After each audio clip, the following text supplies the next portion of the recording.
that I would speak louder. Please let me know, drop in the chat box if you can hear me.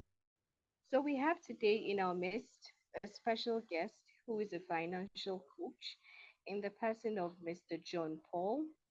While going through his profile before joining this session, I was in awe at all that I saw. And I must say that we're really honored to have him in our midst today. He would be speaking to us about financial literacy and a key factor in nurturing entrepreneurs and investors in the 21st century. In the 21st century. Can you all hear me, please?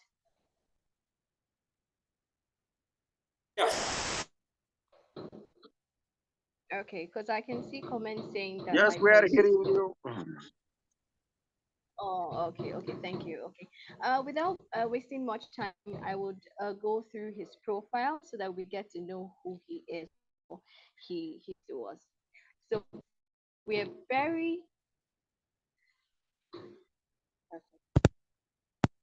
Is it better now, please? Can you all hear me now? I hope it's better.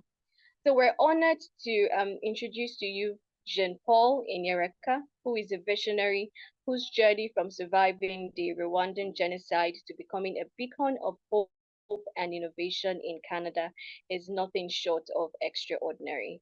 Now, Jean Paul did not let his circumstances define his destiny. He lived as a refugee in Kenya, in Tanzania, and Malawi, facing the kinds of challenges that would break many.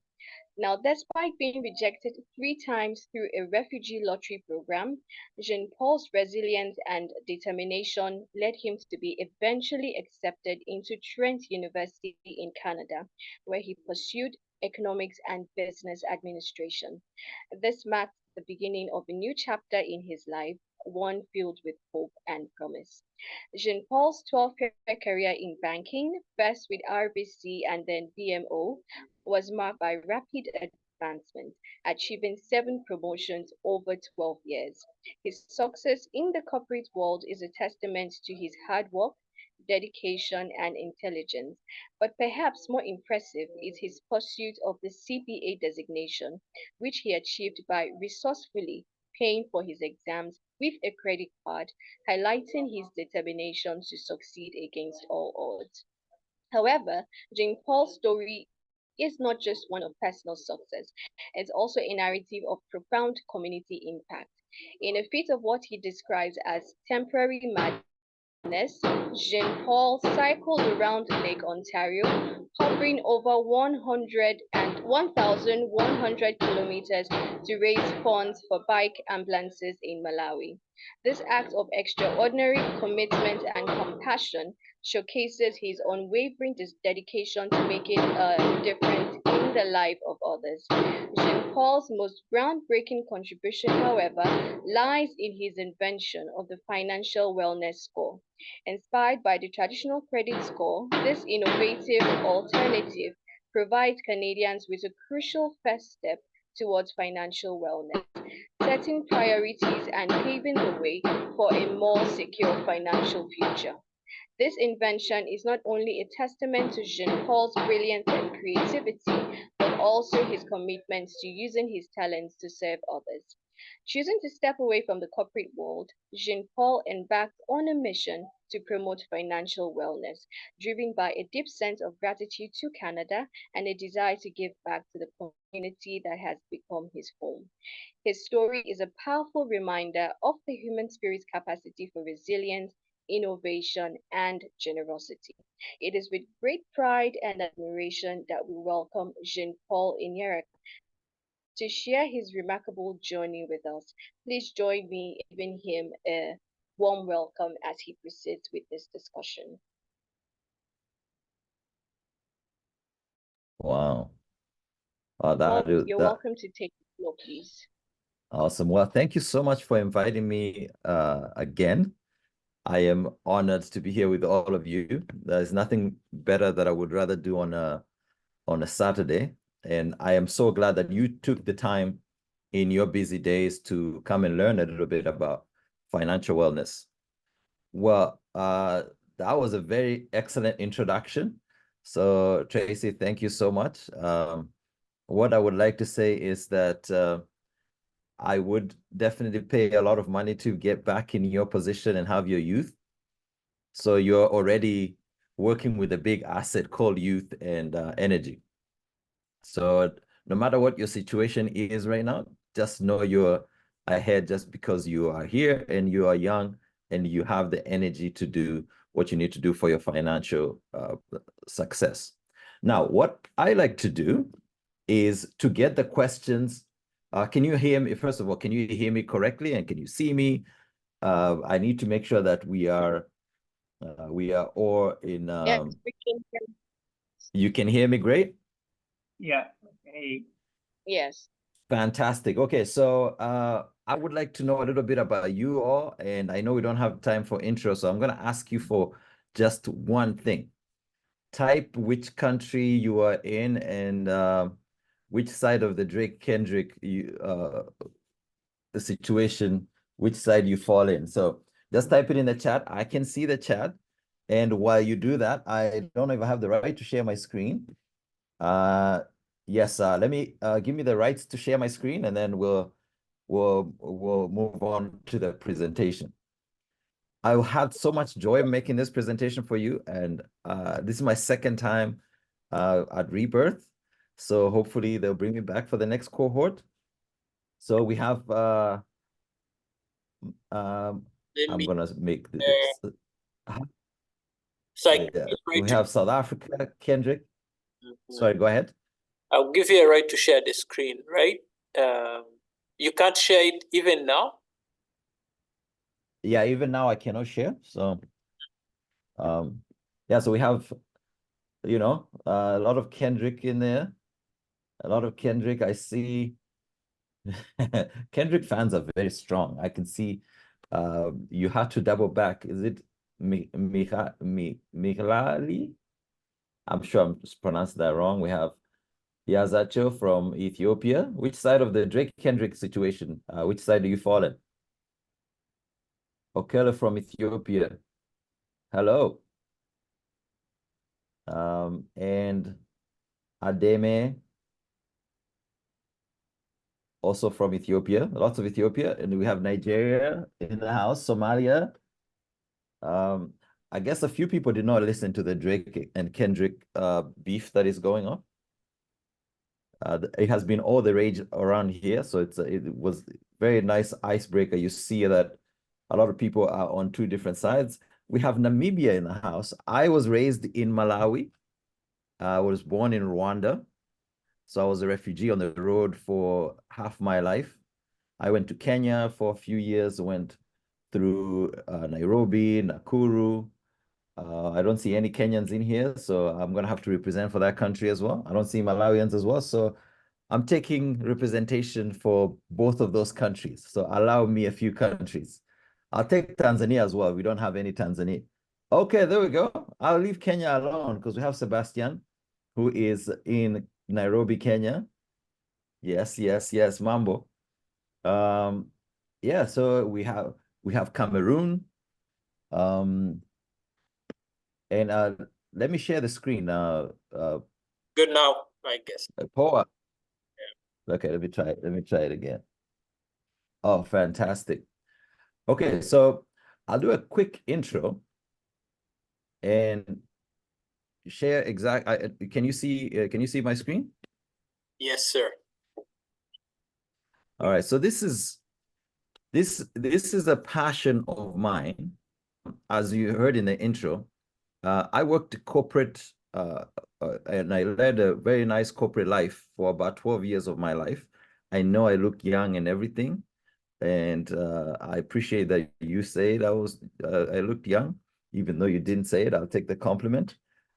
And I learned so many things that eventually I was like, okay, I have to bring this to the community and share with the next generation so that all the mistakes that I made and all the good things that I did, you can build from there and do even more. So I worked as a banker for two of the biggest 5 banks for 12 years. And in that job, I worked as an advisor for people. I worked as an advisor for companies. I worked as a program director for real estate. And I also worked as, we'll call it analyst, so a risk assessment person. Now, 2 weeks ago, I just got my license for life insurance, disability insurance, and other sort of insurances. So I'm licensed there as well. I did advise as as an investment advisor. So I do have a broad section of the industry that I can advise you on. Now, my understanding is that most of you are fresh out of university and you are pretty much doing your first job. Is that correct? South Africa is in the house. Oh, I might team Kendrick or Drake. I am Canadian, so I don't know which, if that gives you a clue. But no, I am Team Kendrick. Like, like my fellow Kendrick fan said, that's the only right answer. That one is easy. Yes, so I see South Africa is in the house. Yes, so I'm excited to share this with you. And if you have a question, so this is what I'm going to ask you to do. If you have a question, something that after you saw the presentation, and if you do not know what the presentation is about today, you will learn just momentarily. Can you see my screen? Are you able to see my screen?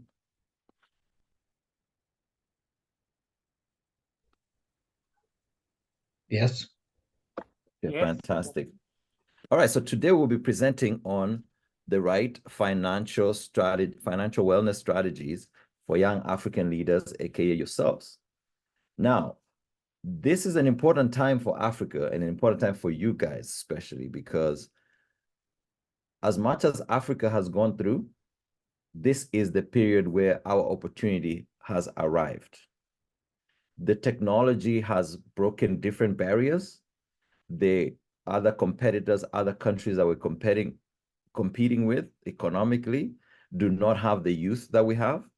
So you get the statistics that come out like in 40 years, about 40 to 50% of the youth in the world will be in Africa. And this will be your chance and your opportunities. So I need you to understand that being prepared and being financially savvy is going to help you achieve more in less time, with less effort, and with as little financial stress as possible. A few of you might be asking what financial wellness is. I am so glad that you asked or you're curious. I will be glad to explain, but I need you to go in the chat. Once again, I need everyone participating. This is going to be very active. I need everyone participating. Tell me one financial question you want to make sure that it is asked and answered. Sorry, say that again. Okay, go in the chat. If you have a question, don't say it in the presentation. Just go in the chat and ask me about anything financial that you have a curiosity on. Okay, it doesn't matter about whether it's relating to the topic or not, something that you're curious about money. And once I see which questions are coming, as I go through the presentation, I will answer your questions.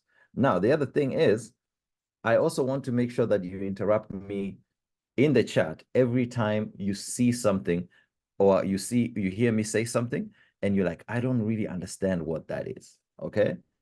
I need you to interrupt me through the chat, and I have another screen over here that I can see all your messages and correspondences. So feel free to type the information in as it comes. So why financial wellness? There are many reasons why financial wellness is wealth and being rich. Nice, great question. The difference between wealth, being rich, and being financially secure. Yes, a great question. So I will answer what financial wellness is, just because everyone is looking at it. And then I will address the difference between wealth, being rich, and being financially secure. Okay, so the difference between everything that you've heard before, financial planning or financial literacy and financial wellness, is financial wellness focuses on reducing the stress that usually comes with finances and reducing it across these 5 frontiers as opposed to just focusing on budgeting your money. This means it reduces it on the stress you experience planning your cash flow. This includes budgeting and making sure you're living within your means.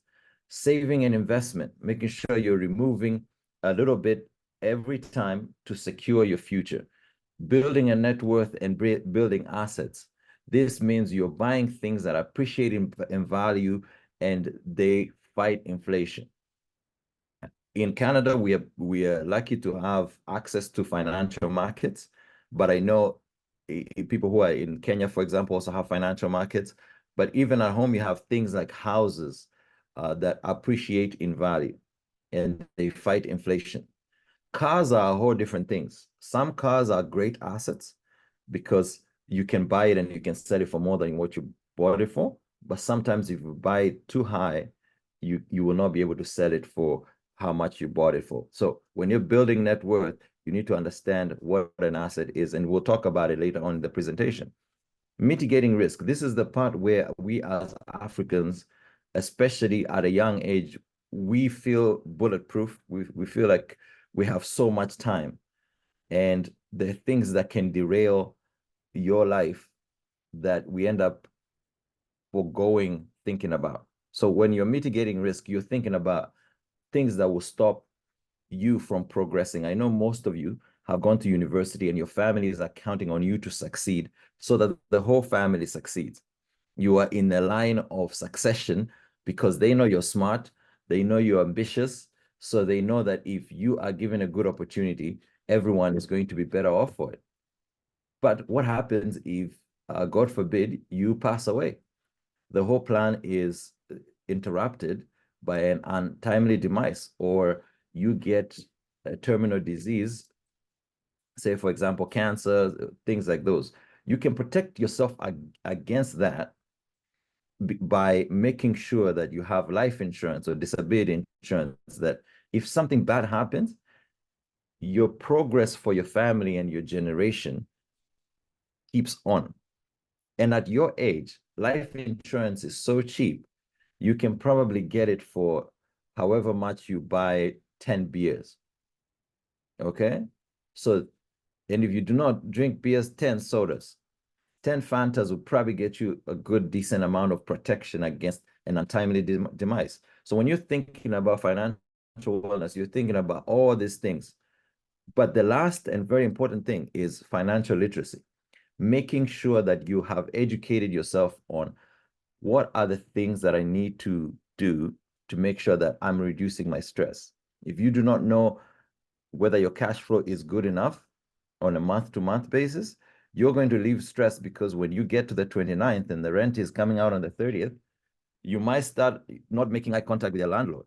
And we don't want that because that's what financial stress really is about.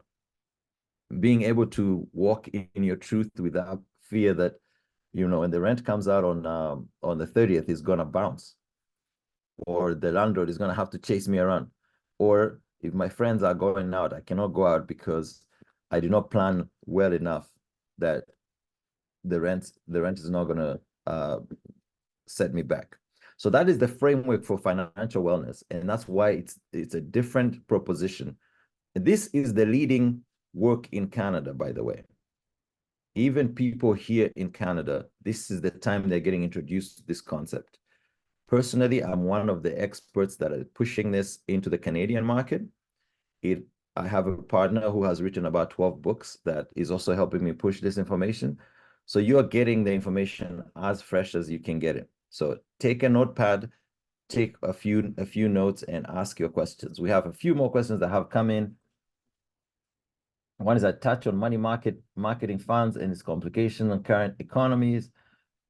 Describe the interconnection between financial wellness, the power of young African developing leaders. Okay, so let me just answer the first three, and then we'll continue from there. The first one, the difference between wealth, rich, and secure. Now, the worst part, if you had to rank them, The worst one is rich. Rich is what they call nouveau riche. This is when somebody gets a whole bunch of cash and buys a whole bunch of stuff that shines. Rich is about shiny symbolism. Rich is about, I want to show my neighbor that my neighbor doesn't have it like that. Rich is about external validation. Having people say, oh, look at how good this person's clothes are. Look at how good this person looks. Rich is the most time-wasting exercise you can do in your journey for financial wellness. Because rich involves buying assets that are depreciating, like clothes, jewelry, expensive cars. Rich involves buying houses that are way too big. Rich involves taking trips overseas to impress others, while you could be investing that money to get to a place where you're financially secure. So let's talk about why financial security. Financial security is when you have cash flow and lifestyle that are matching to a point where you can take some of your income to secure your future at the same time as live a lifestyle that you appreciate. So you are in gratitude with the money you're making and saving for the future, and you know you will be in gratitude in the future as well.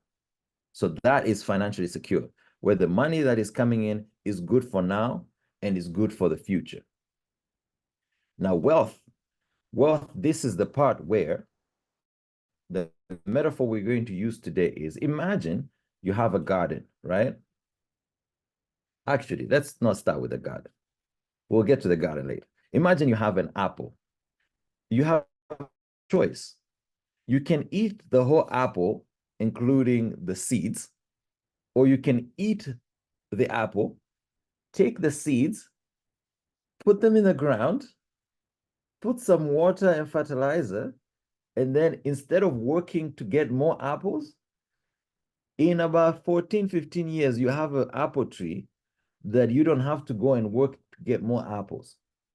Most times, you see people insist on working harder to get more apples than taking those seeds and putting them in any soil that is fertile and watering them, because they're like, 10 years is not, like, I don't want the money in 10 years, I want the money now. So when you're embarking in your career, just remember, if you're making a living by the fruits of your labor, you will at some point need to plant seeds that are sparing from those fruits that you're working for into a garden where your fruits make other fruits, or you will be working forever. And working forever is not feasible because you don't get a dignified retirement and you don't get to financial freedom. Okay, so I need you while you're working. I don't want to hear that I don't make enough money. Eat whatever money you make, cut out your seeds, plant them by saving, and find things you can invest them in. And later we'll talk about other investments that you can make that are not money related. But I tell you, if you do that, if that's the only thing you get out of this presentation, you will be good for a long time. You will have a dignified retirement. You will have a financial freedom in your future. If you make a goal and say you save 20% of everything you make, you will end up in a position where those savings are now starting to make their own fruits. You get in an investment, you buy a taxi, or you buy something that is cash producing, that now your fruits have fruits as opposed to working for more fruits. Okay, so that's the difference between being rich and being financially secure. Wealth is the stuff that you can pass down in generation. Now, wealth is when you create assets, and these assets are the apple trees that we were talking about. Those are wealth. So this includes things that are self-sustaining, businesses that are run in the family, things that are already set up where it's the only thing that can derail them is property rights. And that's wealth, and they accumulate value over time, or they bring in cash flow. Let's say if you have a multi-unit building where people pay rent, they're bringing in money, so you work less, but that entity is participating in the economy without your labor. And you can pass it down to your family, and your family's next generation will not suffer or start from where you started. Most of your parents, you realize, because they were not educated on the wealth on the wealth accumulation piece, might have forgotten to set up a business and they focus on their career, or might have forgotten to buy some assets and they focus on their career. And eventually those are the mistakes that you are never going to make, because you are here to learn that you have to create these even as you get started in your career. And one of the things I promise you, as somebody asked the question, how does wellness connect to young African leaders? It's very easy for somebody to manipulate you if you're not financially well. If you don't have any savings saved, somebody can mistreat you at the job and you don't have anything that you can do about it. Somebody can say you cannot express your political opinion, and because you need the job, you will not be able to express your opinion. So that financial freedom also comes with actual freedom. So that is how it connects to young African leaders. You need the financial wellness to get you the freedom to actually lead from your heart and from your purity, without the influences of the money that you need to survive. So plant those seeds, plant them early so that you're not beholden to anyone, and then enjoy the fruits of your labor and the fruits of your labor. Now, I'll touch on another question. Somebody asked on money marketing funds. I would like Sebastian to clarify, are you talking about money market funds? And if that's the case, these are funds of like securities. There are some people who put security together so that you are able to buy into the stock market and provide capital to people who are running businesses. This is a very popular way of having your fruits work for you. The main thing you have to watch out for when you're investing in any funds of any kind, do not pay more than, around here, I always say, don't pay more than 25 cents to the dollar, 0.25. I don't know what the normal pricing is where you are, but one thing you need to know is that no one is very good at picking stocks. No one. This has been proven. So if you have a chance to buy an index fund, buy an index fund and do not pay a lot of fees to buy it. If you pay a lot of fees, it might end up becoming something that cannot even grow. But yes, financial markets are very important as a way to make your fruits grow. They are not the only way to make your fruits grow. And as you are young, the biggest asset you have is time. And what you need to do is make that time more expensive, so that if somebody is paying you, you find out what you need to do for them to pay you more. Okay, so I'll deal with the next 3 questions after I go a little bit further in my presentation. So I've given you the framework for financial wellness. While you're focusing on being good, you have to focus on all these 5 things. And it doesn't mean you do one after the other, one after the other. They all intersect. So you might get a little bit of life insurance because you have a little bit of cash flow right now, and save a little bit, buy a small asset. But the whole time you're also educating yourself with financial literacy to make sure that you understand what your next move is going to be, to make sure no one takes advantage of you in the financial markets. And this we'll talk about later, because financial literacy will keep you away from the scammers and everybody who's trying to abuse your money. All right, so continuing with the garden idea, right? Part of financial wellness is nurturing your growth.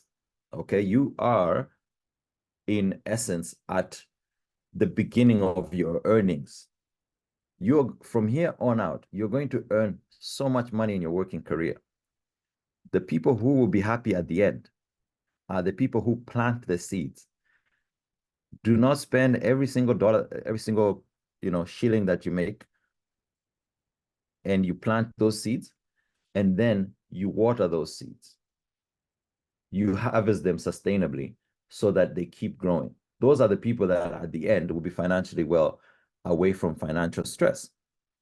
Now, for you guys as new professionals, of course, your job, which I'm sure you're happy to have a job. And if you don't have a job, you are going to find it. Somebody just wrote on my presentation.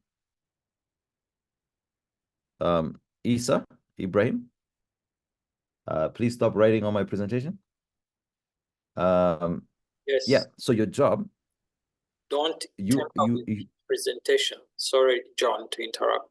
So wait, if you need a full presentation, he's kind enough to send it to me after and I share it, but don't write it.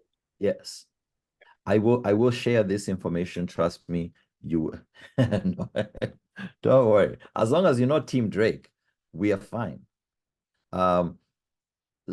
So obviously your first job is very, very important. Even I hate to say this, but even the money itself is not as important as your first job. Your first job, you want to prove that you're a professional. You do professional things and somebody can count on you. What you're really doing there is not even, whatever pay they pay you, of course, is important. But what you need there is to establish a reputation that as a worker, you're a great worker, you're smart, you're intelligent, you're reliable, and you're creative, you're a team player, everything, so that they can count on you. Now, once you get that job and now you're making some money, you need to set up your savings automatically so that the money comes directly from your account.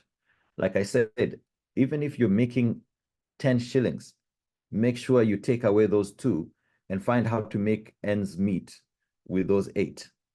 Because that way, those 2 will help you plant some seeds that you don't have to work forever or never have financial freedom. And then you have to understand the concept of compounding growth.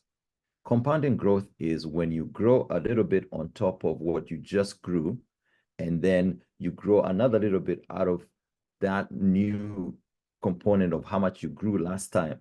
And over time, it really, really, really, really adds up.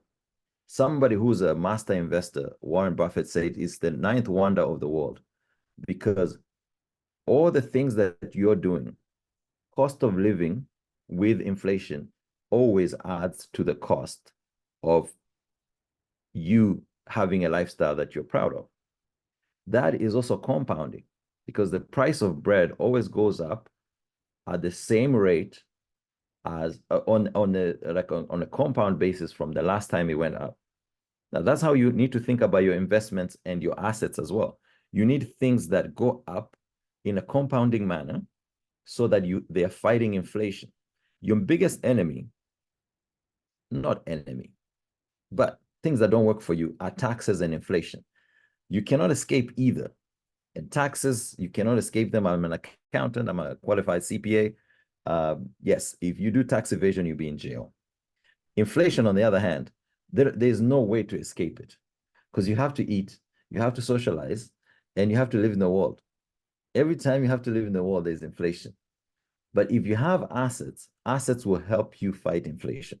So when you make those 10 shillings, take away those 2 shillings to fight inflation and assure your compounding growth. Even if you don't have an idea what you're going to put them in, put them on the side, away from your spending account, away from your debit card. And thank you so much. I can see some participation. Send some more questions. I know I have 3 questions that I'm yet to talk about. So don't worry, if you have your question in there, I'm going to answer it. All right. So the one thing that I want to emphasize, in this garden of yours, that you've planted your seeds, your apples are growing, you will have weeds, okay? Things that take away oxygen and nutrients, nitrous and potassium from your actual seeds. These are financial stressors. Financial stressors make people act irrationally, make people sell assets prematurely, make people exit well thought out plans because they're stressed. And sometimes it's not even you. We all have families, right? Sometimes something bad happens in the family, everyone has to chip in. You find that those 2 shillings that you've been putting away, you are under pressure to contribute them to a situation that is stressing out the whole family. I need you to know that that in life is going to happen. You are not going to solve every single problem, but in life, you're also going to need to stick to your plan. So there's something called an emergency fund that we will discuss later on. You need to develop an emergency fund aside from your investment plan to make sure that as these financial stressors come in, you have an emergency fund to make sure you're flexible, that it does not affect your long-term plan. So now you need 2 plans. You need plans for when bad things happen unpredictably. You have that fund. Usually it's about 2 to 3 months, sorry, 3 to 6 months of your total expenses. You put that aside. And then if anything happens, that's what you use. But everything else is your long-term plan. And no matter what happens, you don't touch it. Okay? Because if you touch it, you interrupt the compounding advantage that I was talking about. So to make sure that you don't actually get overwhelmed with financial stress, you have to make sure that you are celebrating your wins. You just got a new job. You just completed your degrees. You got to celebrate those. Be mindful, practice mindfulness and gratitude that you're in this position, and a lot of people are not. So even things that when they're bothering you, just still be grateful that you are in that position, and be confident that as far as you have come, you're going to go even further. So yes, while things might be temporarily stressing you out, don't dwell on it. You are a survivor. You have it inside you to survive, so you will go further. Now, part of it is after you have stabilized the stress, you have to continue building resilience, because you know the stress is going to come again. Even after you solve the last thing, you will solve another one. But just be confident with your resilience that you are the one to make it happen. Okay. And now, one of the, I actually do not know how to, does anybody know how to remove this red line?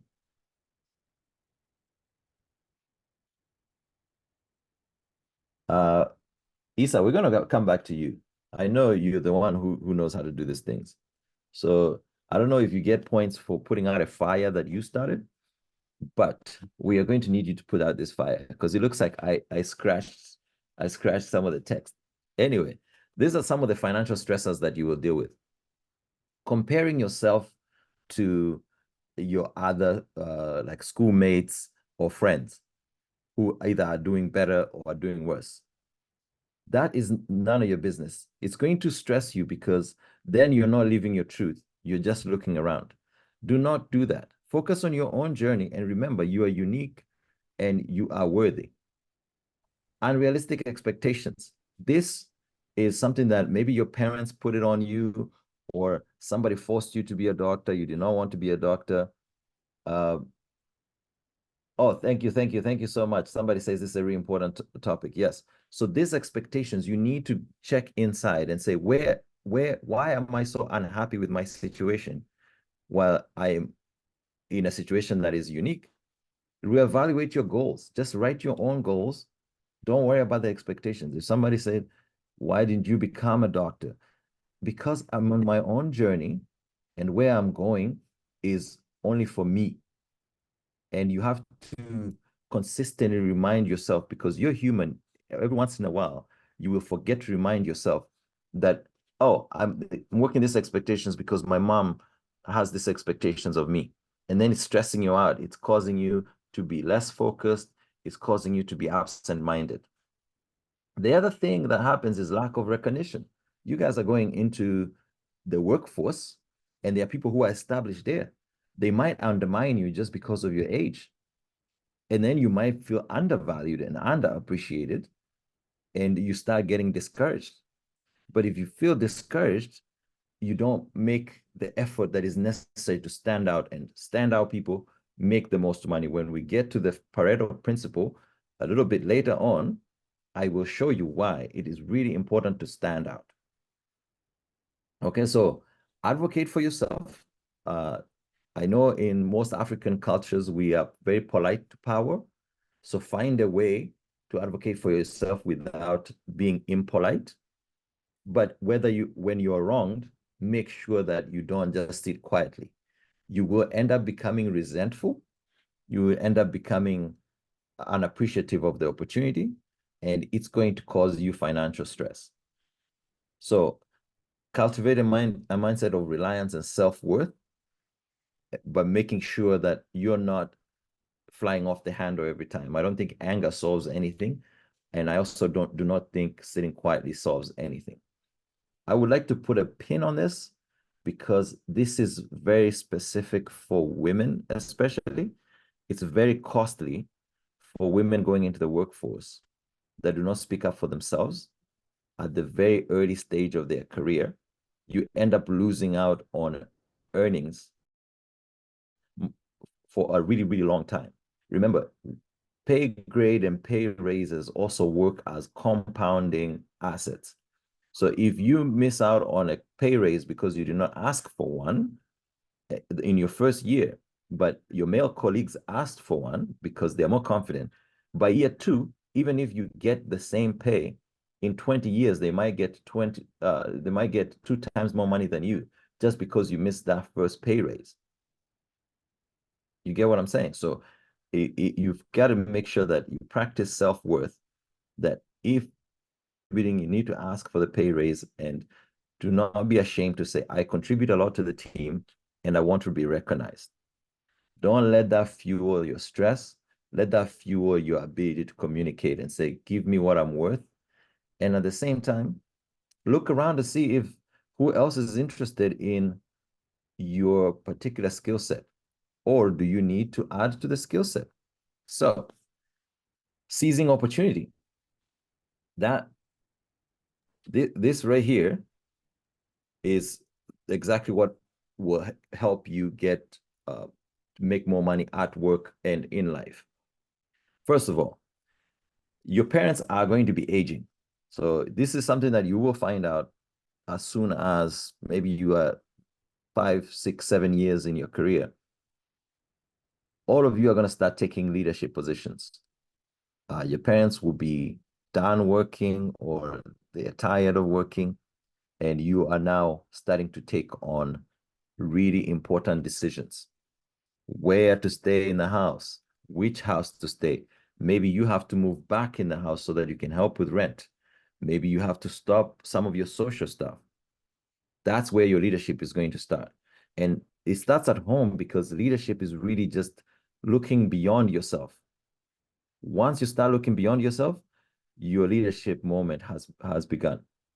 And your skill set keeps growing, but that's where it starts. Now, career advancement. Go and ask for another project. Go and ask to lead a team, to lead a product, lead a campaign for charity at your work. All right? That will give you informal leadership, and it will also help you show yourself in a different light. Don't just sit on your desk and say, I'm too young, I'm too new. You have to attack it and show them what you're worth. Now, you have to maximize the value of your time.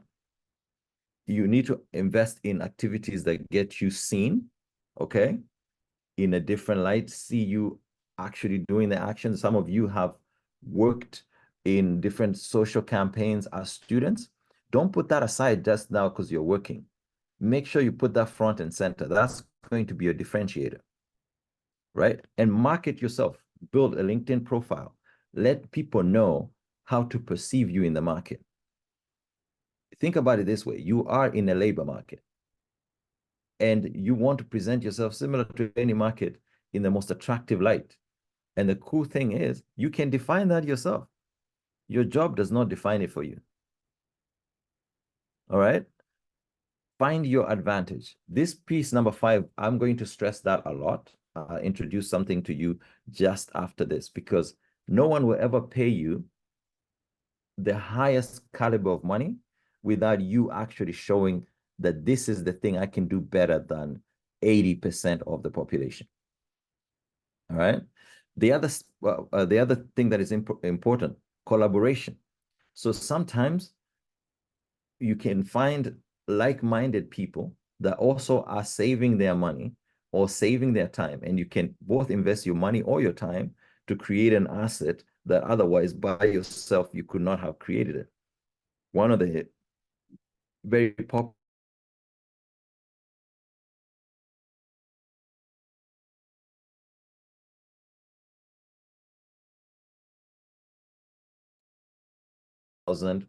and every month one family gets 10,000.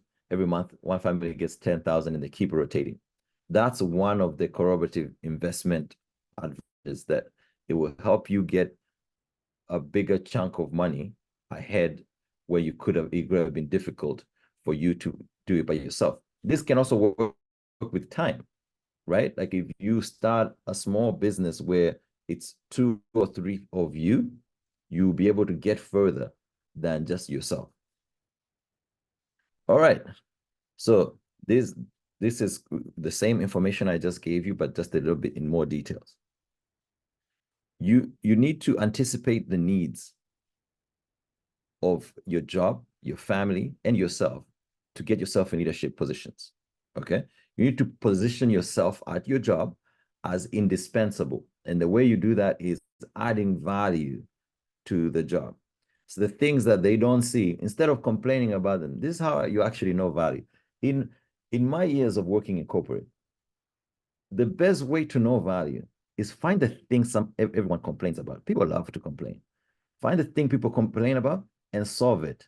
Solve it and solve it publicly and solve it proactively. Okay? In anything you do, just find the thing people are complaining about, you solve it. You will see how far that advice will tell you. It's okay. So Tumelo says it's called Stokvel in South Africa. That idea of families getting together and the family gets, let's say if you contribute 1,000 and it's 10 families, the family gets 10,000, the next family gets 10,000. That really is a progressive way of pulling resources together. Now, increasing the value of your time. Excuse me, you need to take professional development extremely serious. One of the things that is rising up is AI right now.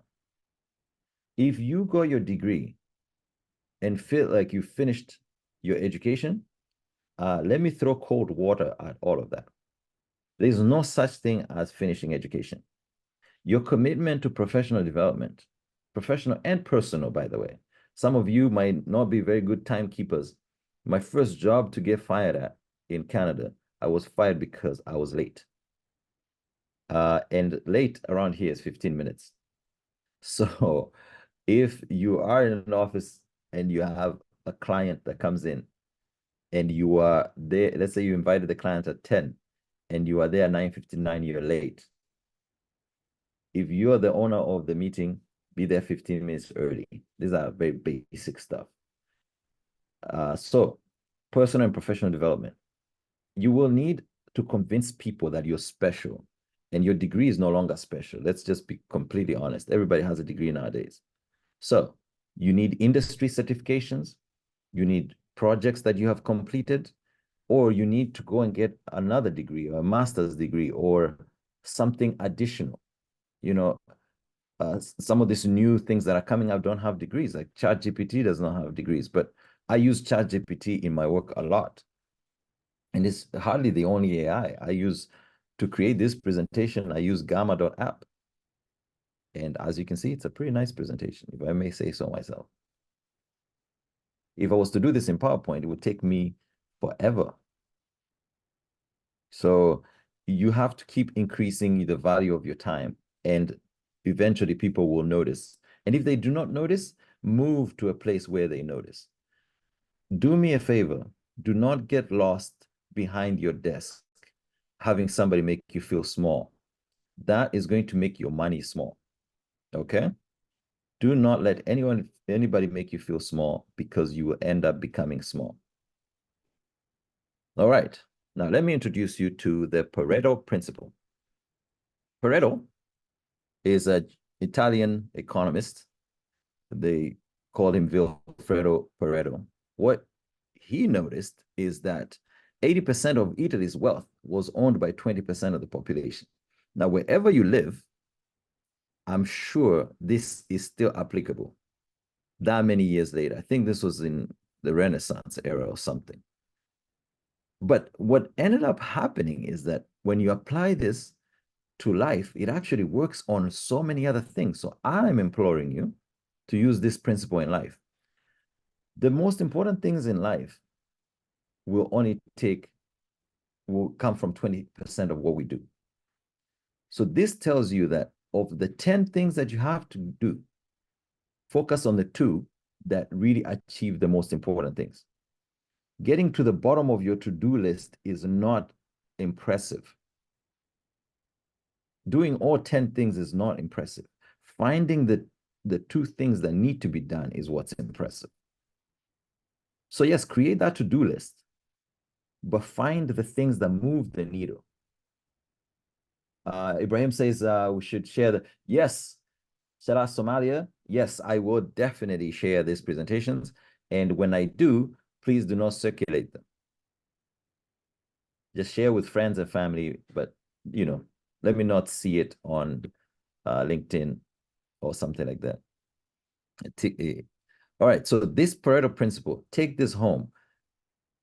80% of your results will come from 20% of your effort. So the trick, as always, if you are overwhelmed, the trick is to find what's the 20% that I need to do, not how do I get all these 10 things done. Okay, and that's similar in finance as well.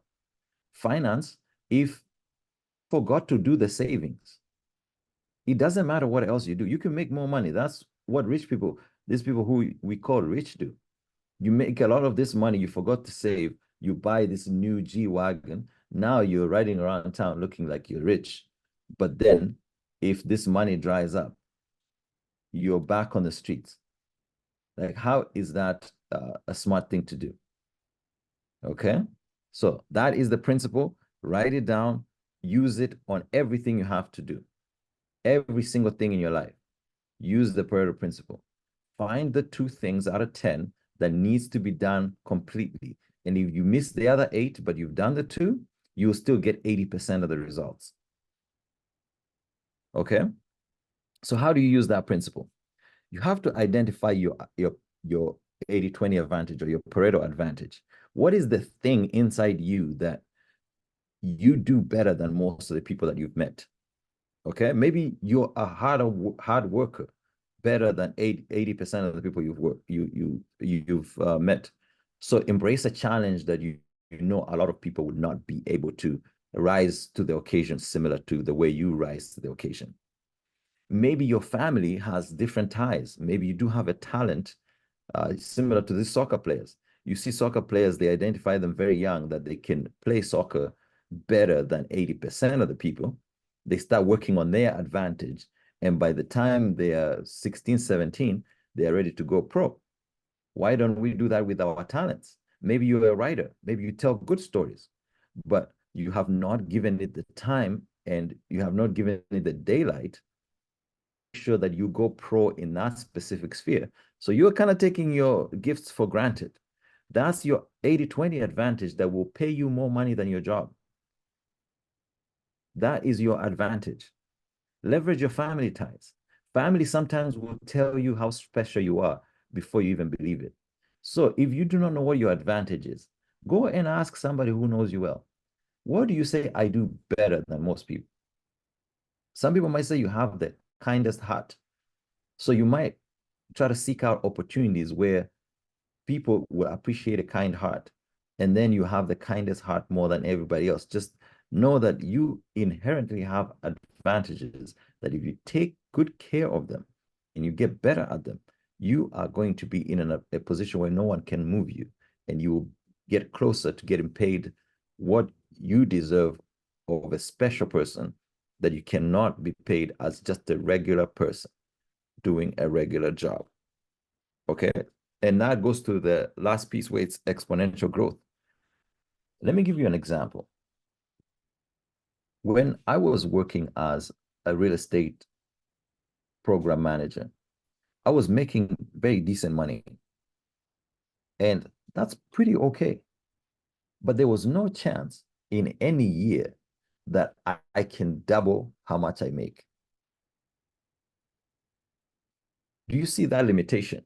There's no chance where it doesn't matter how good I did my job, and I did my job well.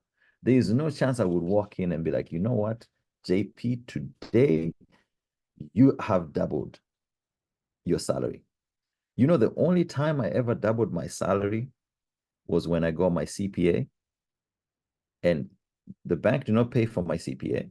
I paid for my CPA with a credit card, as you heard in the introduction, which is something that I don't particularly recommend because credit cards have very high interest. They're bad loans. But I was convinced I need to do something to make this exponential growth happen. And as soon as I got my CPA, I doubled my pay. That's the only time. The bank did not help me with it.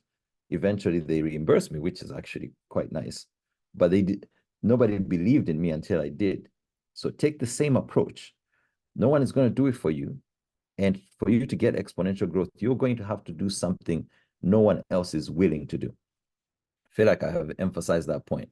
Because you can leverage your talent or your 80-20 advantage, you can do things that other people are not willing or able to do to exponentially double how much you make.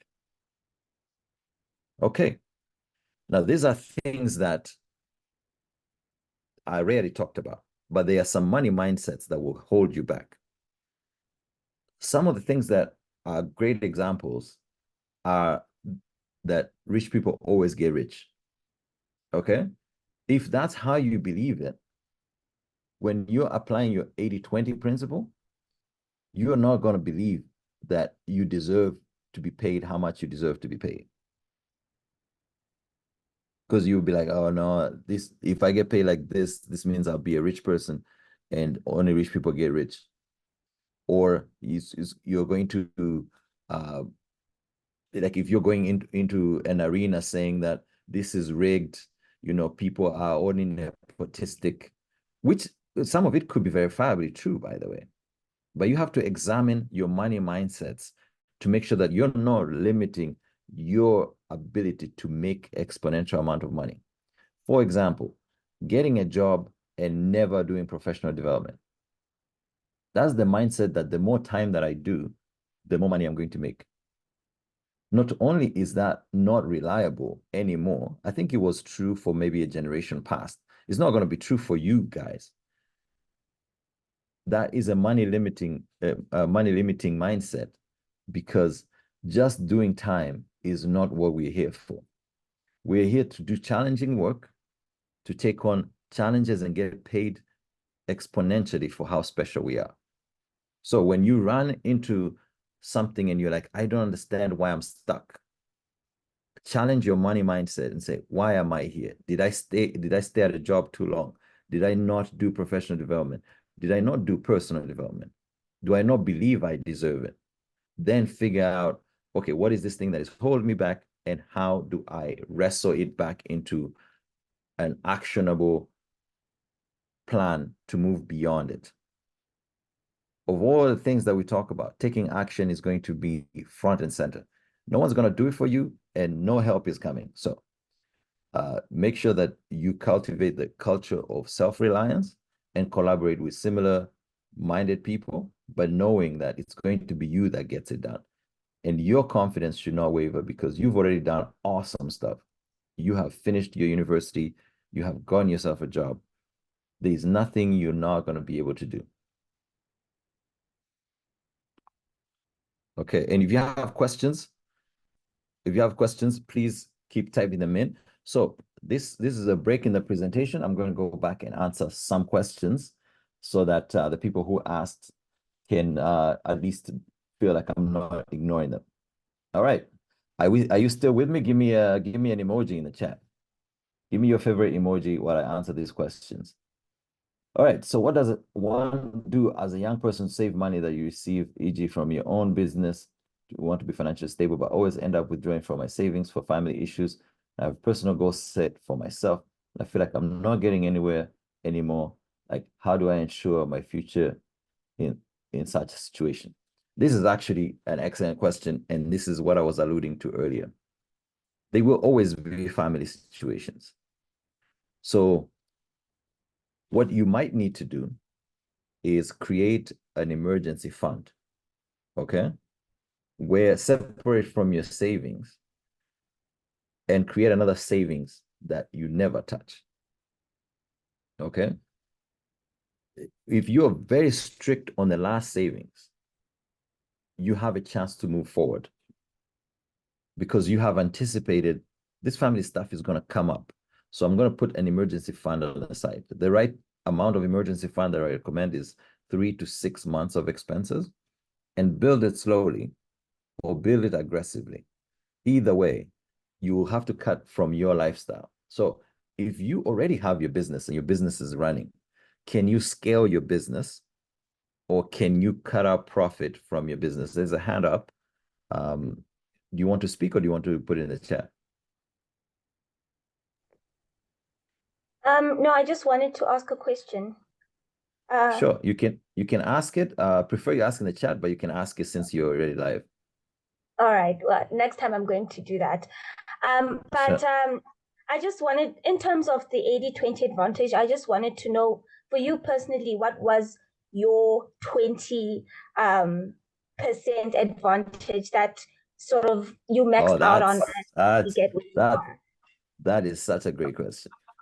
Yes, you know what? Just for that question alone, you can even stay unmuted. So my advantage, so I evaluated my skills. So I was trained in accounting, trained in investment, and quantitatively, I was excellent. But that was not my advantage. My advantage was communication. I communicate at a much higher level than I am quantifiably like able. So I doubled down on the communication. So I started doing these presentations. I started doing workshops. I started doing videos. I started doing what do you call them? Like articles. I really, really doubled down on being the communicating finance guy. And then I found an angle that where the quants come in financial management, which I am an expert in, but at the same time I do it different with financial wellness, because no one can communicate financial wellness as I communicate financial wellness.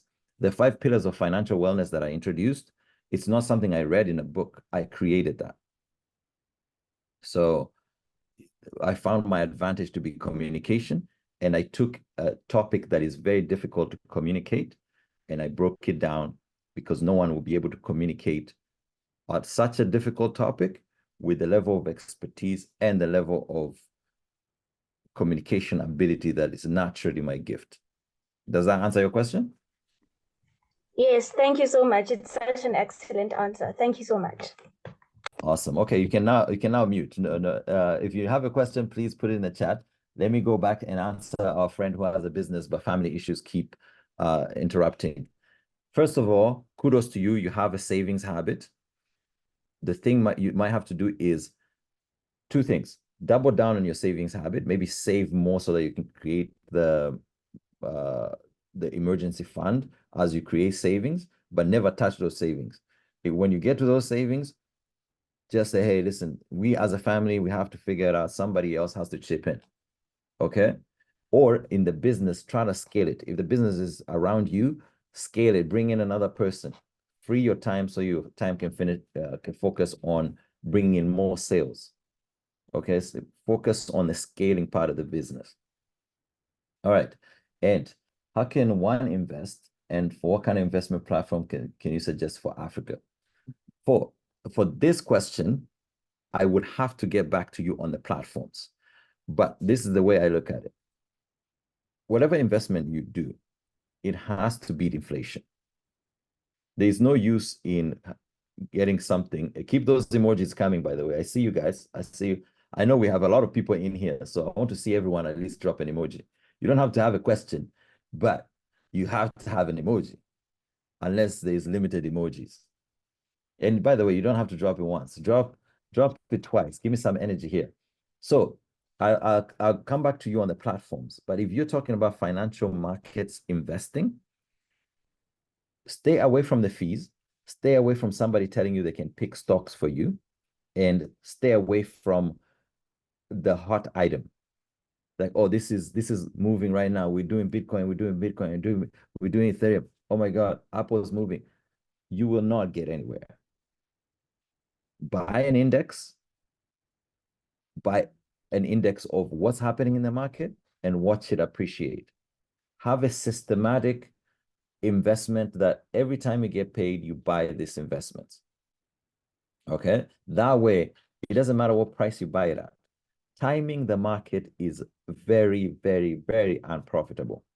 So even financial markets, at least, do not try to time the market. It's more time in the market that maximizes your compounding growth. That way you make more money. But don't fall for somebody telling you they can pick stocks for you. That right there has been disproven with so many studies. For what platforms to invest in, they are many different platforms. I'm not particularly aware of one right now, but if you can reach out after this, my email is going to be at the end. I would love to do some research for you and share some platforms that if you want to get started investing in Africa, we can look around. I'm actually curious to see. Hassan asks, is there a tactic or strategy to be followed while you use all your salary received as an expense? And how is it possible to save and invest some money? If you are spending 100% of the money you make, your lifestyle is too big for your income.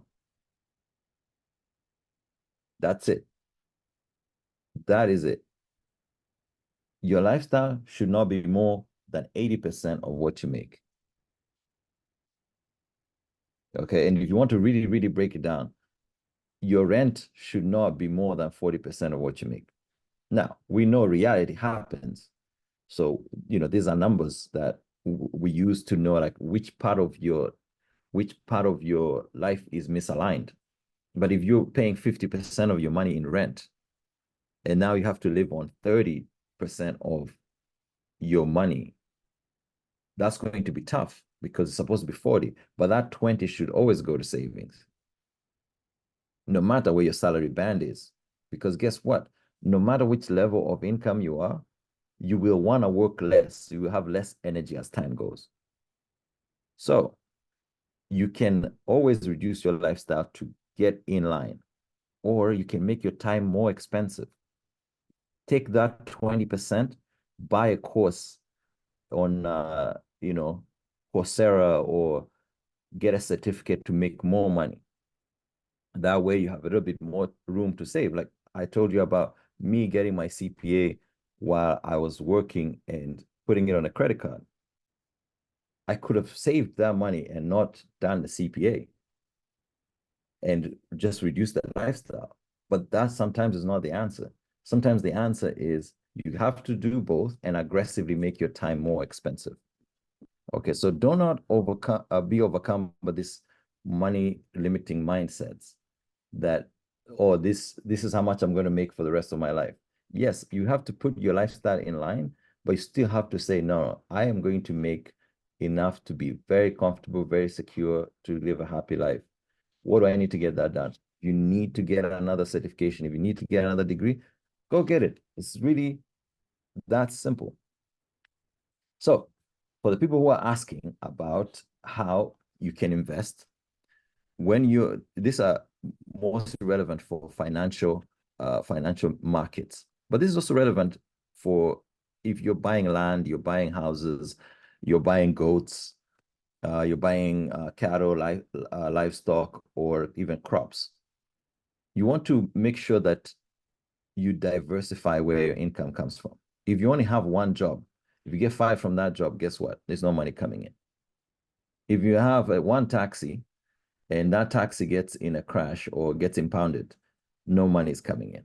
So what you need to do is diversify your assets and make sure that, let's say if you're planting, this is a common thing that I saw in Kenya, when you're planting maize, you also have to plant groundnuts.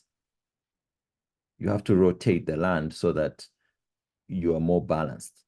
Okay. And your focus should always be long-term. Don't focus on, okay, what's the quickest thing? How do I make this money so fast? How is Manchester United going to win? Let me put my salary on Manchester United so I can get double my salary. No, you're going to have to work to get a certification or something to double your salary. Also, Manchester United might not win. What are you going to do if you're trying to get a short-term vision through and it doesn't work? Now you have compromised your long-term vision. Focus on long-term, strategically manageable things, okay? Things that are within your goals. And then monitor performance. Just because you determine that you want to do it doesn't mean it's right. When I first started this practice, it was about financial literacy. In the middle of this practice, about a year and a half ago, I had to change it to financial wellness. So you have to monitor what's working and what's not working, and then adjust accordingly. And this is in your career as well. If you see, let's say that you're trained in science and you see they're not paying scientists very well, maybe being a scientist writer might be the thing to do, where you write about the science that other people are doing as opposed to doing the science. You already have the science knowledge, but what can you do to get that extra payment? Okay, that's called monitoring what is working. So review that regularly on all facets of your life. Okay, I don't know how far we are doing for time, so I'm going to check. Somebody please get in our ears and let me know if we are on time. Yes, you can still speak, sir. You can still speak the next 10 to 12 minutes. Okay, perfect. All right. The meat and potatoes of this whole thing, you guys have already received. The Pareto principle is something you should take home, use every time. You have started making money and you will be making money for a long, long, long time. So the Pareto principle should be in your arsenal. Okay, so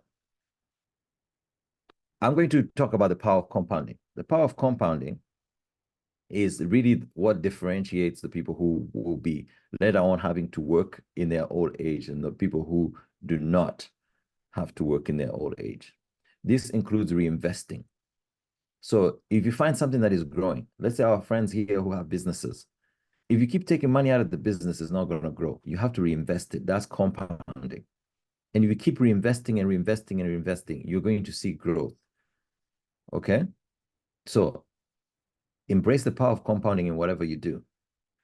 If you are doing very well at work and you get an accolade, make sure you take that and compound it into a promotion.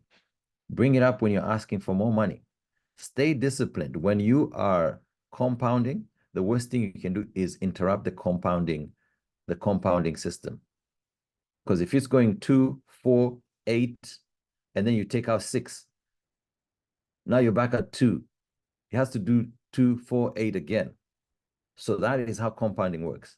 Embrace that with the Pareto principle, with your talents. Wherever you're special, compound that skill. NBA players who are really special with hand-eye coordination, some of them are very tall, they have to work out twice a day to make sure that they're compounding their skill with strong muscles and great coordination. Embrace the same level of challenge. Okay? Now, these are the things to avoid. Let's talk about it. Get rich quick schemes. I know you guys have friends or somebody who has come to you and said, hey, listen, if you give me that 1,000, I'm going to give you 10,000.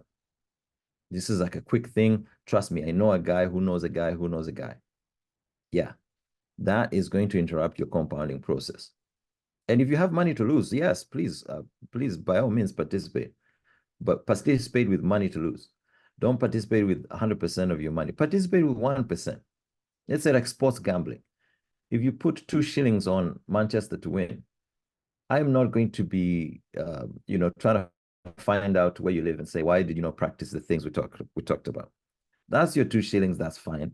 Maybe it helped you support the game. But if you put your salary on Manchester United, I'm going to come and find you at your place and say, hey, listen, we talked about this. Like, why are you doing this? Okay. Gambling is not a high return event. Don't think you're special. Gamblers all over the world have tried it.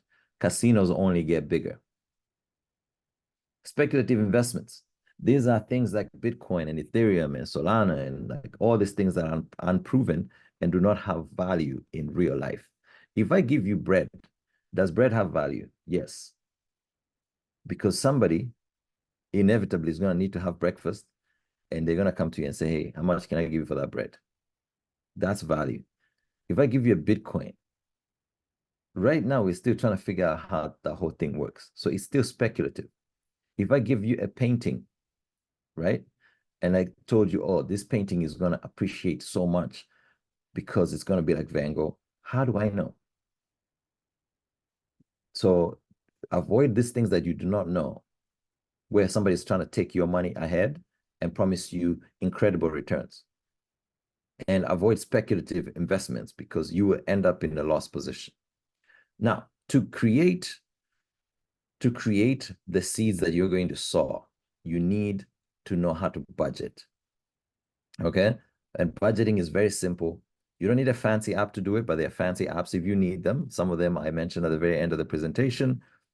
Make sure that your income minus your expenses minus your savings equals 100%. So the right amount to save, take 20%. Then put all your expenses into that 80%. If you keep finding you're going above 80%, find something in the expenses that you can remove before you reduce that 20% savings. If you have debt, we'll talk about debt management. The budgeting strategies that you can use, you can track your spending and figure out where it is that you are going wrong, and then focusing on the things that you absolutely need versus wants. You can prioritize your savings, take that 20% off completely. And then if you have to struggle through the month, you struggle through the month, but that 20% is saved. You can embrace minimalism, okay? Instead of having style where you're keeping up with everything that is happening in New York Fashion Week, you can just wear Mark Zuckerberg style, a t-shirt and jeans. He's doing okay, you know, t-shirt and jeans. Have you seen Mark Zuckerberg? When he wants to look very good, he adds a gray hoodie. He's a billionaire and he's feeling good. So you can see that the fashion and the spending is not going to make you feel good. Find what makes you feel good and save for that instead. Okay. The importance of financial literacy. Financial literacy is about you understanding how financial markets work. How do you fit in the financial markets?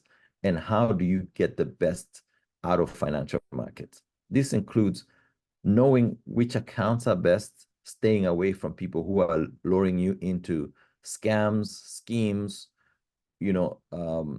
pyramid schemes, or expensive products in insurance, and knowing where to get support. If you are an unsophisticated financial participant, where do you go to get support? And making sure that where you go for support is a neutral area and not somebody trying to sell you more stuff. So you have to embrace financial literacy. It's an ongoing thing.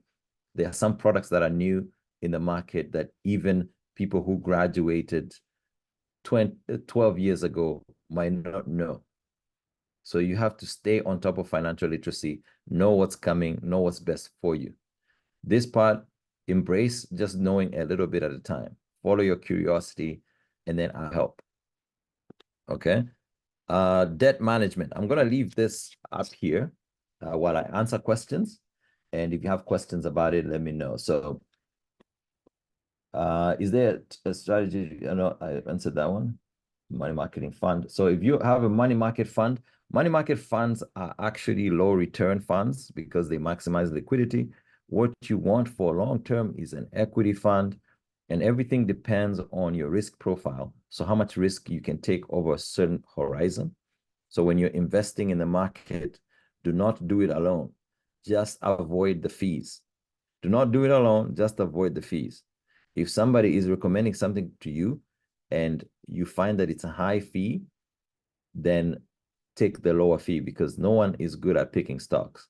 And the way you can find out whether it's high fee or not, if you get a recommendation from one advisor, take it to another advisor. You'll see they'll tell you whether it's high fee or not. Okay, that's called a second opinion. All right, so somebody say this is a really, really important topic. Thank you, Ibrahim. This is awesome, interesting.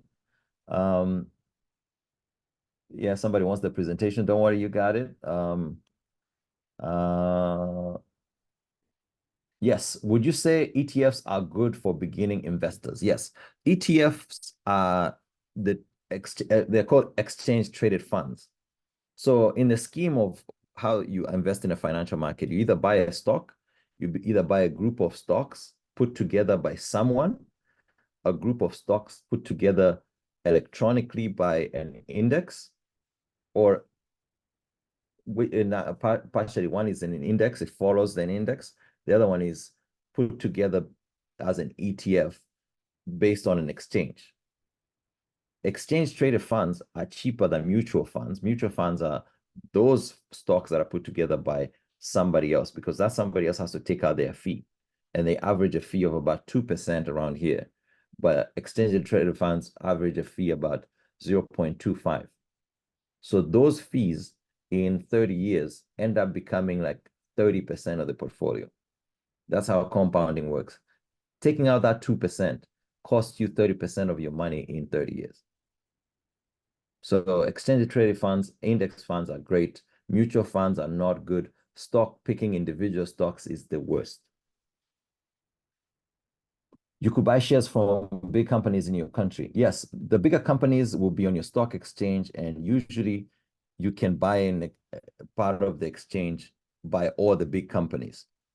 Picking which big company to buy is what I do not recommend. How can we bring change? How can we bring change to job culture that we have as Africans? Alem, do you mind asking this question again? How can we bring change to the job culture? Okay, ask this question again. I'll be glad to answer it. I'm running probably 2-3 minutes, so I need to get the end of the presentation. Yes, you can invest in buying land. If you build a house, it's going to even be more of an appreciating asset because somebody lives in there. Now it's giving you cash flow and it's an appreciating asset. Yes, so many great compliments. The Pareto theory. So the Pareto theory is great. You will get 80% of your results from 20% of the things that you do. So when you have things to do, focus on the 20% that give you 80% of the results. Don't focus on getting to the bottom of your to-do list. I know all of you have your to-do lists. What's your opinion on crypto? I think crypto is very important. I think it's very speculative right now, but crypto is in existence because the American government cannot stop printing dollars, and we all need dollars to do business. So they keep devaluing the dollar, and people are upset about the devaluation of the dollar. They created Bitcoin. Bitcoin is based on nothing, solves nothing, and is not big enough to solve the world currency problem. So I don't think Bitcoin is going to be the backbone of the economy. I think it's a good hedge, but right now it's a very playful area with a whole lot of people trying to make it much bigger than it is. The world economy is in trillions and trillions and trillions of dollars. The whole Bitcoin, crypto space is not even over 2 trillion. So it's still a baby. We'll see what happens with it, but it's a commodity right now that is just good for speculation. Can we say Forex trading is the same as gambling? Forex trading is trading, and trading and gambling are not dissimilar. The difference is some people say you can be a technical trader and end up trading with higher success rates than gambling. But 80% of gamblers, 80% of traders lose money. The difference is who breaks even. Some traders, maybe 10, 15% will break even. But 19% of the remaining 20% of gamblers also lose money. So gambling is worse, but trading is terrible. It interrupts your compounding program. What about putting in crypto? So crypto is speculative. Okay, you've got to remember, crypto is speculative. The whole thing could be gone tomorrow. But it is a really important thing that is actually happening in the market. So if you're going to participate, use asset allocation and say, put 10% of your savings in crypto, not 90%. If you're aggressive, maybe put 20, but don't go overboard because it's going to interrupt your real compounding plan. And guess what? If crypto becomes a thing, that 20% is going to grow to be hundreds and thousands of percent. So you're not missing on anything. Just if it crashes, you haven't put your whole earnings and your savings into it. The most valuable lesson. Thank you. Oh, thank you so much. This is awesome. Which one advise, gold or stocks?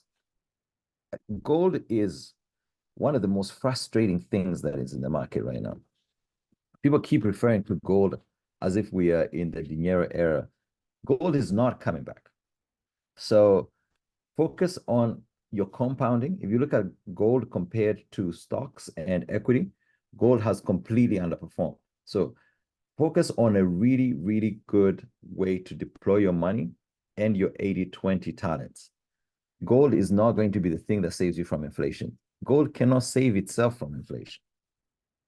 That's where we are. Okay, so I see Tracy's back on screen, so I'm assuming I'm running over time. Yes, yes. We have 2 minutes left. It's been Okay. awesome presentation. Yes. Oh, thank And you. I Thank you. guess you can see all the comments, it's been wonderful. And I have to say a very, very big thank you for taking the time out to educate us and to enlighten us. It's not something that you see on a daily basis. Thank you so much. My takeaway from today's session, my takeaway is find what people talk about. Solve it publicly and proactively. I mean, that's a beautiful statement. Thank you so much, sir. At this point, I have to welcome Wine, the President of African Rebirth, to give the concluding remarks.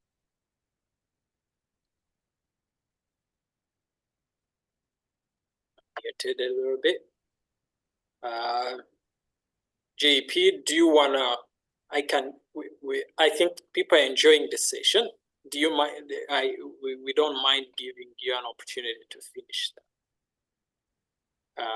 that. So I will send, because I will send the slides. Okay. I want people to gain their Saturday back. The one thing I want is two things. I would like to get a recommendation from everyone here on my communication skills, because that does a lot for me. Okay. And so I'm going to stop sharing the screen, and then you can, while you do the wrap up, I'm going to put my LinkedIn link in the chat. Feel free to go on there, guys and girls, and add a recommendation on communication skills. If you think my communication skills were up to par, please go and add something heartfelt about how good the communication skills were. This is my email. You have your president. He's a very good friend, a very good guy. He's really trying to push the movement. Anything you want, you can reach out to him. You reach out to me. Short of one-on-one presentations, I present to classes, I present to whoever needs to hear this message. But I will add my LinkedIn inside the chat so that for those of you who have LinkedIn, you can go in my profile and add a recommendation. Thank you. I'll send the presentation, so I don't need to finish. I can just send it to you. I'll send it to you, and then you can distribute it. Thank you, John. I really appreciate that. I appreciate your time. I call you the Godzilla of financial literacy. I was chatting. Thank you. We want to understand its importance when you are filing taxes in Canada. Now, back home, we don't file. Our taxes are not directly filed. They're indirectly goods. But here, every year, you have to file taxes. and if you make more money, you actually pay the government more, you know. So, but understanding all that, You want to, yes. yeah, is very very important.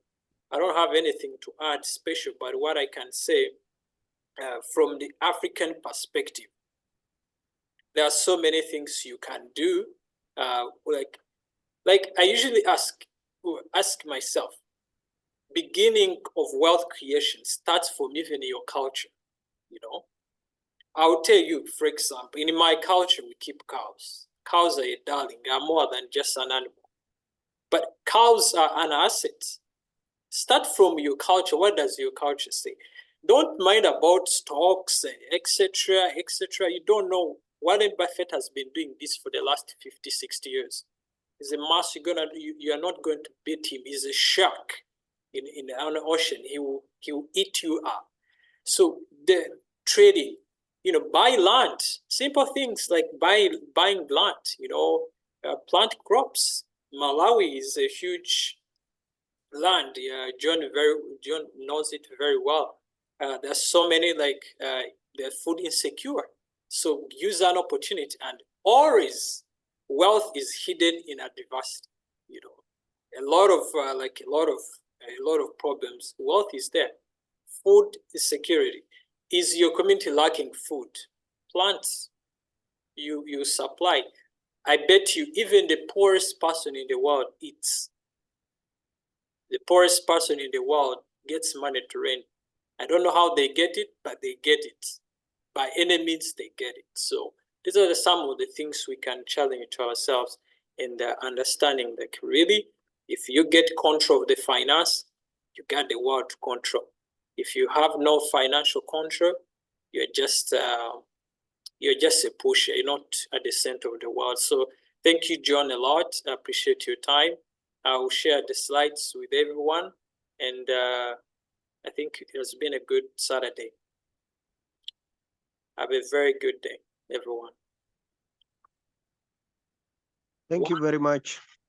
Two things to announce for those who have thank you so much. With the cohort. Two things, compulsory things. We have to do a debrief of everything, and we'll do it in a special way. We'll do it in a simulation form of debate. So it won't be a debate, what is better than fire or fire is better than water. So we'll have something to present, like a representation of all things we've learned for the last 5 weeks. We have to present, and everyone will be presenting their countries. We will examine the political landscape things. We'll examine the social landscape and the economic, because that's what is important to us. And then our final graduation will be Sunday. So we'll do it Saturday, and our graduation will be Sunday. So we'll have, it's going to be a stiff competition. We'll have even prizes, the best researcher on the topic, or the best presenter. So don't shame your countries, please. Come prepared. You'll be delegates representing your countries. So thank you very much.